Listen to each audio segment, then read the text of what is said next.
সেই বুড়ি শুনেছে মক্কায় এক জাদুকর এসেছে। যেই জাদুকর যার সাথেই সাক্ষাৎ করে তার ধর্ম ছিনিয়ে নেয়। বুড়ি সেই জাদুকর থেকে পলায়ন করছিল এই ভয়ে যে সেই জাদুকর যেন তার বাপদাদার ধর্ম তার কাছ থেকে ছিনিয়ে নিতে না পারে। হঠাৎ সেই রাস্তা দিয়ে মহানবী সাল্লাল্লাহু আলাইহি ওয়াসাল্লাম যাচ্ছিলেন। বুড়ি মহানবী সাল্লাল্লাহু আলাইহি ওয়াসাল্লামকে দেখে বলল, বাবা, এই মালগুলি আমার মাথায় উঠিয়ে দিতে পারবে কি?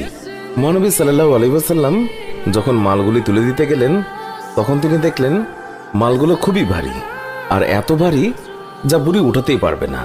তখন মহানবী সাল্লাল্লাহু আলাইহি ওয়াসাল্লাম তিনি বুড়িকে বললেন, এটার তো খুবই ওজন, আপনি যদি অনুমতি দেন আমি আপনার এই মালগুলি আপনি যেখানে বলেন সেখানে দিয়ে আসব।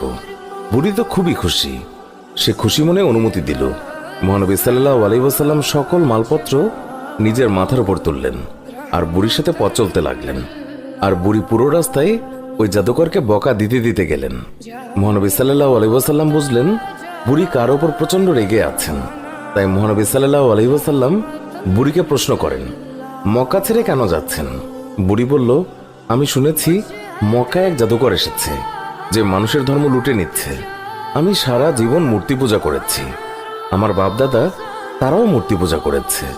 আমি চাই না আমার এই বয়সে বাপদাদার ধর্ম আমার কাছ থেকে ছিনিয়ে নিক, তাই আমি মক্কা শহর ছেড়ে চলে যাচ্ছি।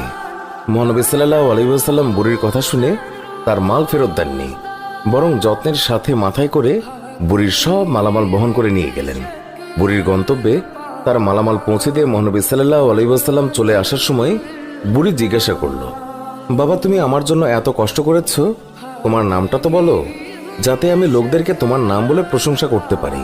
আমি মক্কা থেকে এক জাদুকরের ভয়ে পালিয়ে এসেছি, সাথে আমি মানুষের কাছে এও যেন বলতে পারি যেই মক্কায় জাদুকর আছে সেই মক্কায় তোমার মতো উঁচু মনের নওজওয়ানও আছে, উদার পরোপকারী যুবকও আছে।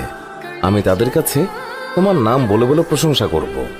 বুড়ির কথা শুনে মহানবী সাল্লাল্লাহু আলাইহি ওয়াসাল্লাম হেসে দিলেন আর বললেন, যে জাদুকরের ভয়ে আপনি মক্কা ছেড়ে এসেছেন সেই জাদুকর আপনার সামনে দাঁড়িয়ে আছে।